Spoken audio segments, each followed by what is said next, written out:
All right, welcome to another KissFAQ Song of the Moment. Today, I think it's time to get wicked.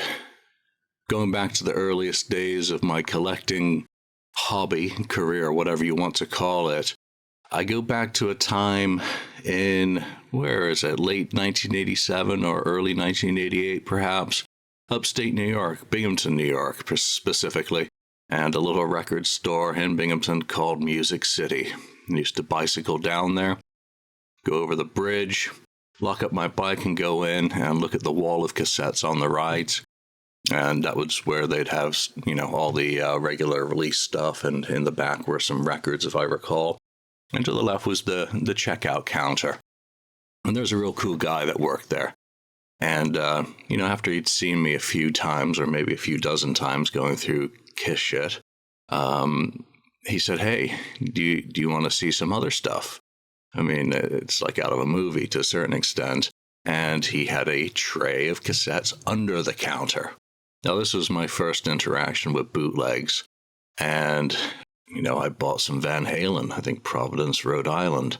I bought some Ozzy, Cleveland. And then he brought out the big guns one week, Kiss. And one of them was, I think, Fancy Fair and Fancy Feast, whatever the hell those two were from the mid-'80s that had circulated around and made it onto cassette copies in Binghamton, New York.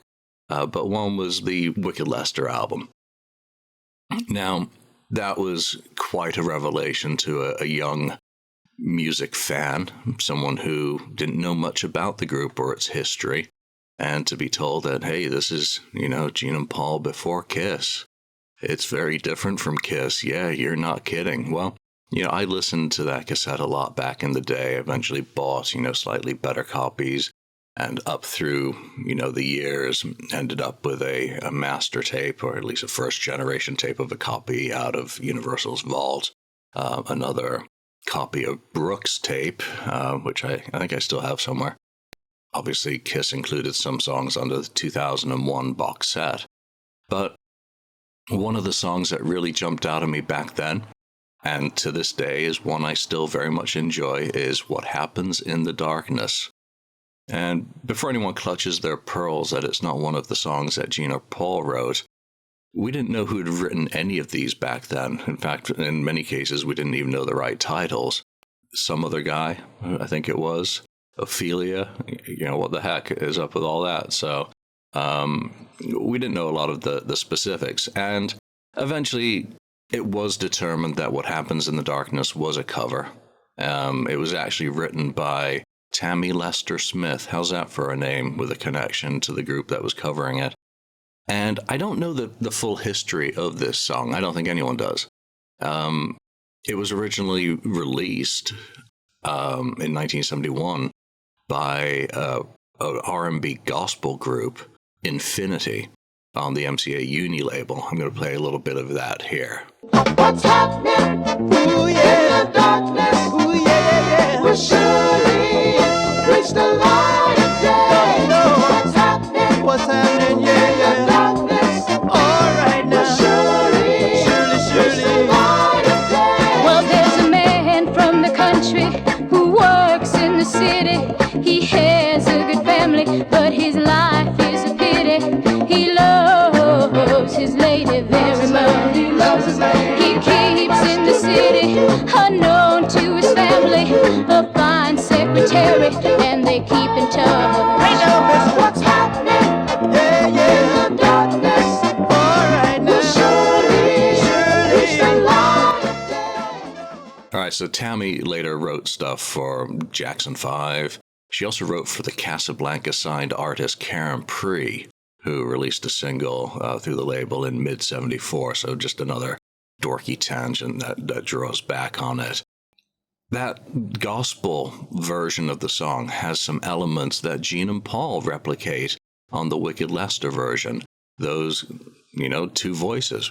Again, I think it's the first known case where Gene and Paul were trading off lead vocals, and that was something, obviously, God Gave Rock and Roll to You, to and other Kiss songs, which the original version, Not for the Innocent, and a couple of others, but I can't think of them at this hour. So it takes that sort of element of the creativity all the way back.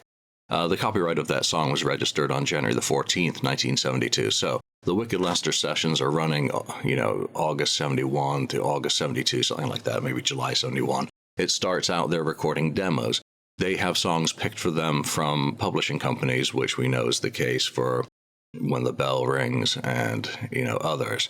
And this, I think, probably was a song that was picked from a publishing arrangement that the group Infinity, recorded at the same time or around the same time, because there are versions of the song that exist with Stephen Cornell on guitar. So that's the first half of Wicked Lester's recordings, the what would be called the demo, the foundational recordings into the first studio recordings, and then they just kept dumping layers on top. So you end up with, I think, 5 versions of the song at the end of the day. You get Ron Lee Jack's guitar overdubs on, I think it's on this version that I'm going to feature today. There's some cool stories about this. Stephen recalled in Behind the Mask that he remembered Paul coming up with the slide guitar part on the song, which he had to then learn because it wasn't something that he'd actually been comfortable doing initially. So Paul coming up with slide speaks to later stuff like Mistake. So again, I can go off on tangents all day long if I'm allowed. And then I think producer Ron Johnson recalled Paul playing the dobro, presumably for the solo section toward the end of the song, and it certainly appears to have survived throughout various mixes of the songs.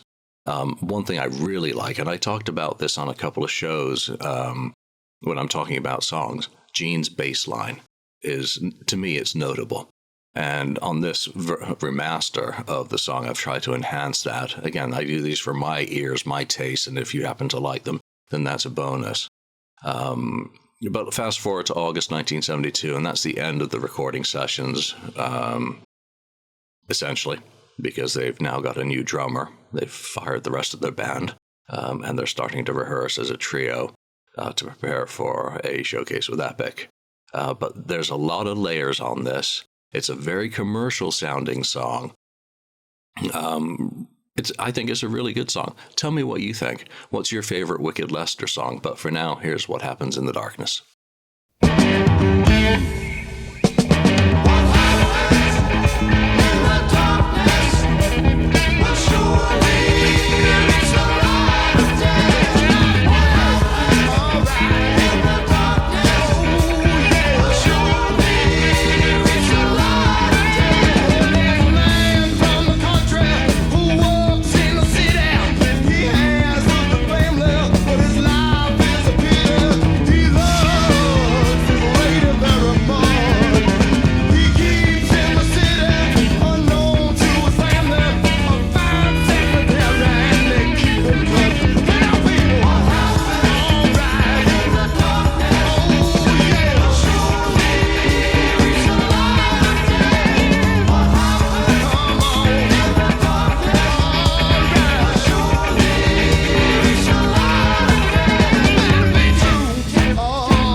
Let her know, or if you feel that you love her,